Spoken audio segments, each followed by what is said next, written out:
jirtu hordoftoota chaanaalii Maatiyaas Taayituu hundinuu bakka jirtanitti nagaaf salaamtaan teenya isinaa geessichaa viidiyoo gabaabaa bareedaa ta'e tokkoon qabadhee isinii dhiyaadhe. Viidiyoon keenyaas bu'aalee iimeeliin qabdu. Iimeeliin YouTube chaanaalii qofa ittiin banachuuf osoo hin ta'in bu'aa gurguddaa hedduu qabdi. Isaan hanga tokkoon isin garsiisa maal akka ta'e. Iimeeliidhaan maal akka hojjetamanii fi wantoonni iimeeliin ergamuu danda'an maal akka ta'e akkamitti akka daataalee garaagaraa ittiin iimeelii irratti ol kaa'achuu dandeenyu hanga GB 15 iimeeluma takkarra ol kaa'achuu ni danda'ama. Karaa salphaa ta'een akkamitti akka isin daataalee irra ol kaa'achuu dandeessanii fi akkamitti akka iimeelitti fayyadamuudhaan wantoota adda addaa namaaf erguu dandeessaniin karuma salphaa ta'e tokko isin garsiisa. Kallattumaan hordofaadha jecha. Warri as taayituu subscribe godhin chaanaalii keenya subscribe yeroo hunda akka viidiyoon keenya isin bira ga'uuf ol notification irra godhadhaa jecha. Kallattumaan gara viidiyootti seenna. Namoonni Chrome browseroota adda addaa qabdan browseroota keessanirra iimeelii Gmail jettanii yoo search gootanii argattanii teessan userii fi password keessanii argachuu ni dandeessanii yookiin ta'an iimeil jedhee windoon kompiitaraa barbaadan hundinuu gama jalaa kanarra ni jirti. Achiinis argachuu ni dandeessanii kanatti.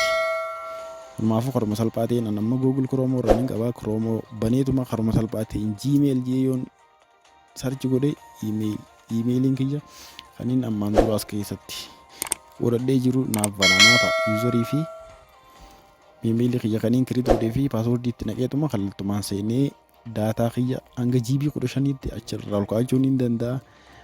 Ammas sandabareetis akkasumas namaafis daataa garaagaraa erguun karuma salphaa ta'een ni danda'a jechuudha. Akkamitti akka erganii fi akkamitti akka fudhatan isiniin agarsiisa.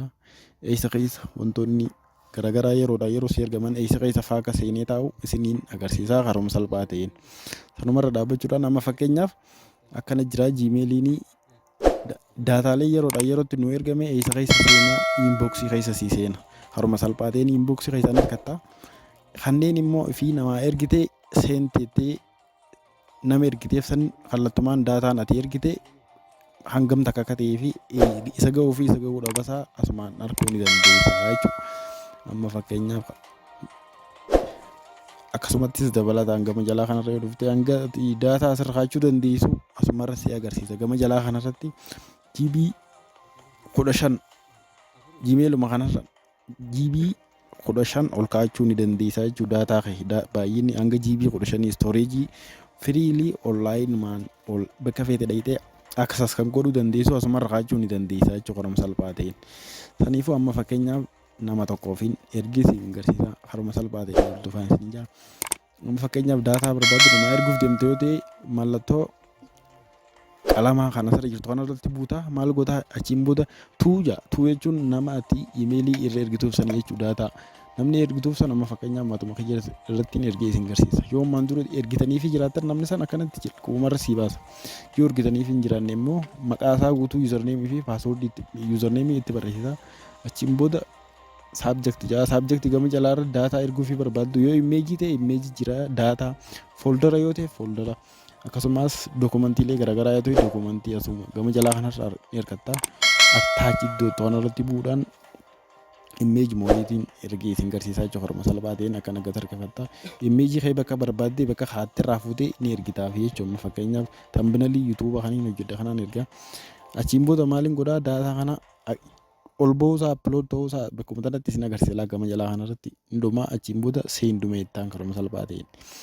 Abbaa saniif kallattumaan seenaa jechuun imeejicha kun seenuu fi seenuu dhabasaa seenti siin ja'a asumarratti bantee ilaaluu ni dandeessa jechuudha. Nama san ga'uu fi ga'uu dhabasaa achiin booda karuma salphaa ta'een namni san daataa ati ergiteef kana fudhatee itti fayyadamuu ni danda'a jechuudha. Akkasi bantee ilaaluu ni dandeessa jechuudha. Karuma salphaa ta'een seenuu fi seenee fi jira jechuudha kana. Kan si ergame yoo isa keessa seentee ilaalta kan jiru immoo inbox keessatti yerootti daataawwan iimeeliileen si ergame inbox keessatti seenanii inbox keessaan argachuu dandeessa jechuudha.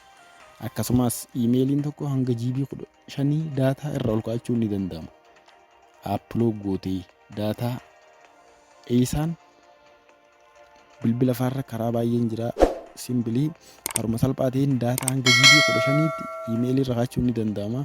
Isaan karaa salphaa ta'een isiniin agarsiisa. Viidiyoo biraarratti hanga yeroo biraa walitti deebinu xarraa viidiyoon keenya kanumaa yeroo gaarii nagayaan turaan isiniin jedha.